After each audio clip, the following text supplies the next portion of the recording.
imbuto ubiba niyo wimbura. Aburahamu yabibye kubesha, abesha ko Sara ari mushikiwe, umuhungu we Isaka abesha ko Rebeka agize iki ari mushikiwe. Kandi mwumvise ko ari umugwanizi yamuterereje ubwoba nk'ubwo yaterereje se. Haleluya. Bantu b'Imana, kenshi muzobona umwana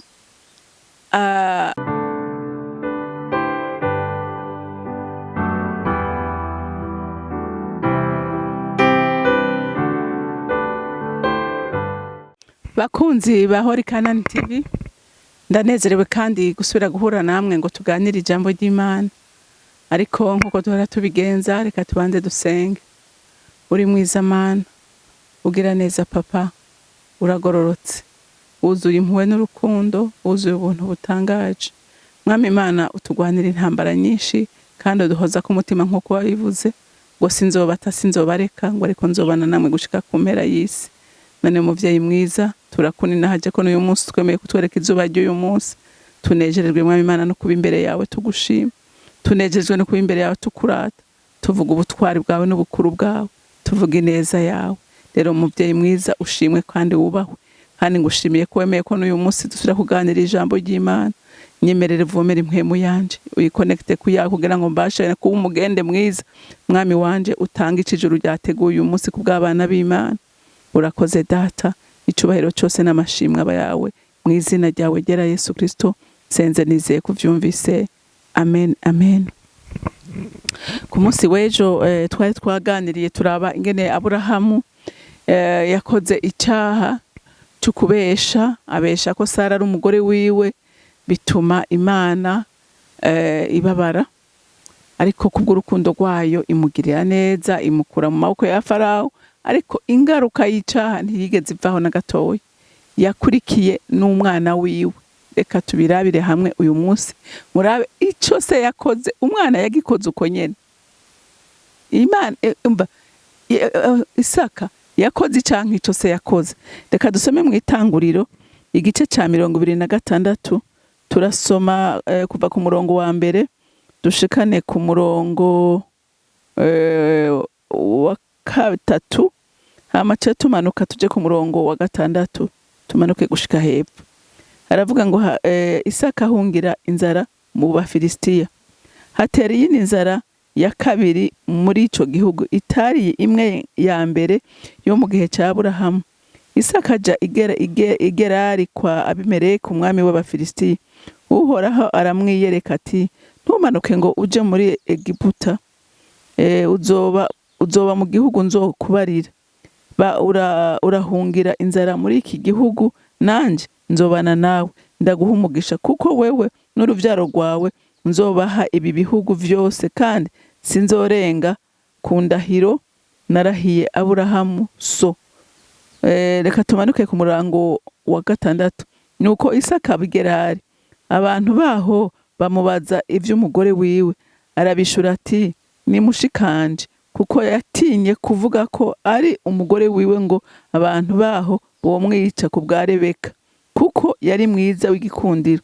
Amaze y'igihe kirekire, Abimeleki umwami w'Abafilistiya arungurukira mu idirisha, abona Isaka akuyakuya Rebeka umugore wiwe. Abimeleki arahamagaza Isaka, aramubarira ati, erega biraboneka ko ari umugore wawe, none ni igiki cyatumye uvuga ko ari umushikawe? Isaka aramwishura ati, nuko natinye ko bonyica kubwiwe. Abimeleki aramwishura ati, ibyo wadukoreye ni biki? Erega umwe mu bantu banje yari kuryamana n'umugore wawe ataco yiyagiriza, ukaba uteretse uturemetse icaha. Abimeleki yihanikiza abantu be bose ati, uzokora kuri uwo mugabo canke umugore wiwe ntibizobura kumucisha umutwe. Amen. Isaka ni umuhungu wa Aburahamu. Ni umuhungu wa Aburahamu, kandi murumvise ko uko se yakoze Isaka se yakoze cukubesha, nawe agikora uko nyene. Mwumvise ya mbuto nababwira nti imbuto ubiba niyo wimbura. Haleluya.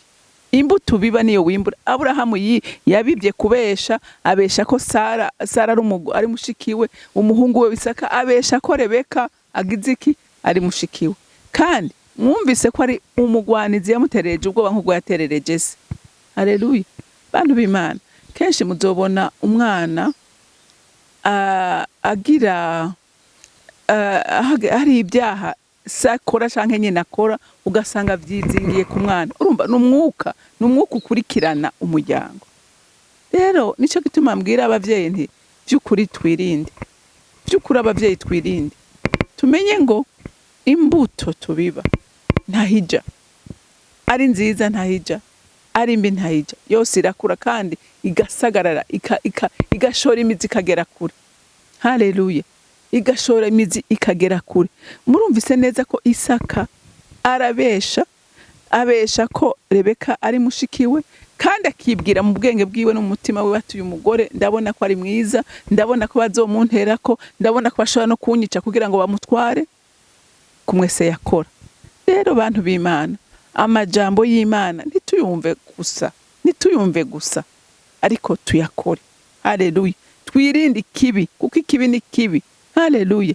Ikibi ni kibi, ikibi kizana ingaruka mbi, ikibi kizana ibyago, ikibi kizana amarira n'agahinda. Haleluya. Uyu munsi hari abana benshi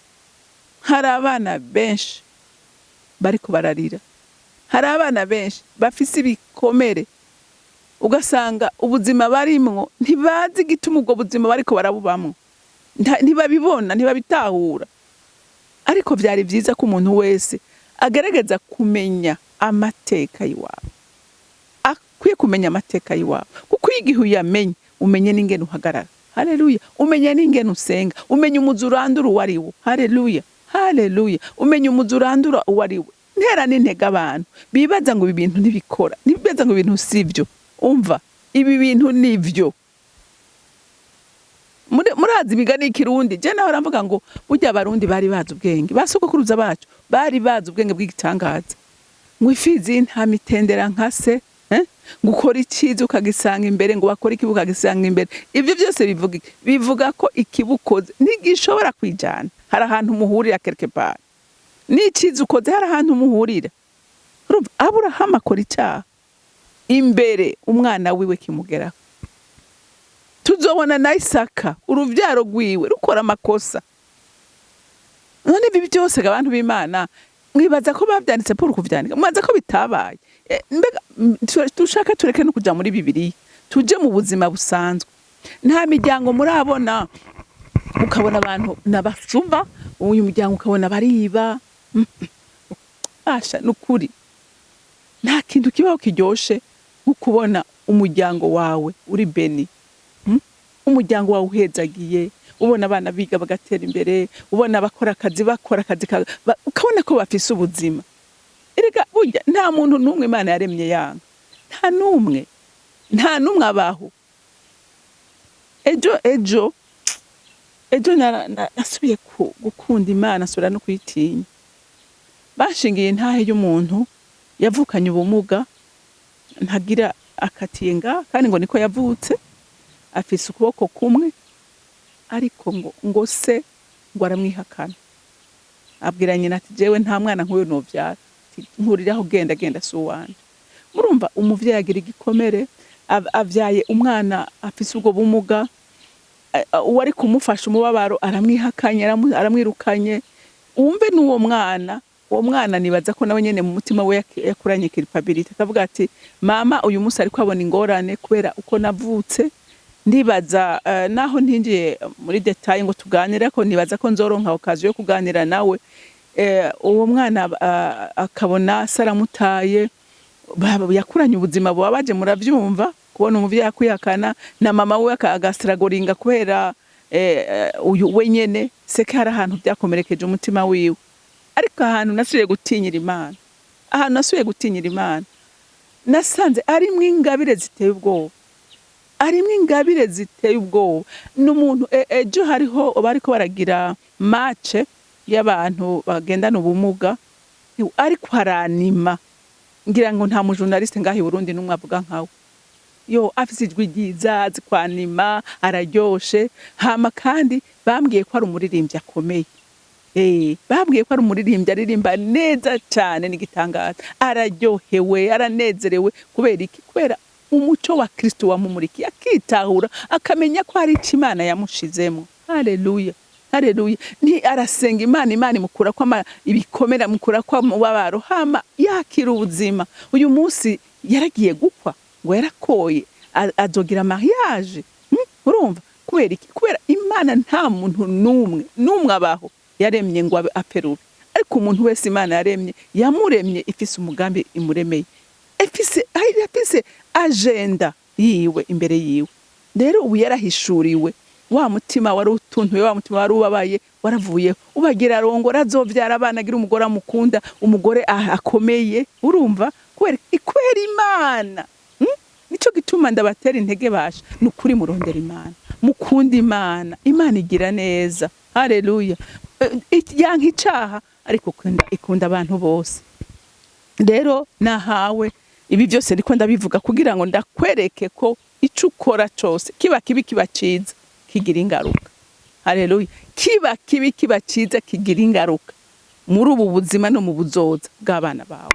Haleluya, haleluya. Uyo bana biwe bazogira umugisha kubera amaze kwitandukanya n'amateka yiwabo. Haleluya. Mwitandukanye n'amateka yiwanyu. Hari abantu baguma muri kahise bakaguma bavuga ibyo, bireka ivyo. Haleluya, bireka ivyo. Uhanga amaso Imana, kuko Imana yatanze umwana wayo kugira ngo idukize ibyo byose, idukize ibikomere, idukize amateka ya kera, ituremera amateka mashasha. Haleluya. Ibyo byose Imana irabishoboye. Rero Imana yo mwijuru ibampera umugisha, mugira umunsi mwiza, mwarahezagiwe. Mana data rugira byose uri mwijuru, ndagushimira urukundo rwawe, watugiriye neza, kuko iyo ataba Yesu ntitwari kuraga ubugingo budashira, iyo ataba Yesu ntitwari guhindurirwa amateka, iyo ataba Yesu nta mahoro twari kuronka. Yesu yaje ari umuco umurikira abari mu isi bose. Ndakwinginze ngo iri jambo rimurikira abantu bariko bararyumva, abari bihevye, ababona ko ibyabo byarangiye, haracari ivyizigiro, kuko uri Imana itaravuga ntawovuga, kuko niwe ufise ijambo rya nyuma kubaremwe n'ivyaremwe byose. Reka se mukunzi mwiza unyemerere uremeshe imitima yose yari yidendebukiwe, imitima yose yari icitse intege, uyisumize inkomezi zawe, bakwizere kandi bakuronderana umwete, kandi nta numwe yakuronderanye umwete utigeze wiyereka. Ushimwe kandi wubahwe mu izina ryawe ryera Yesu Kristo. Senze nizeye kuvyumvise. Amen, amen.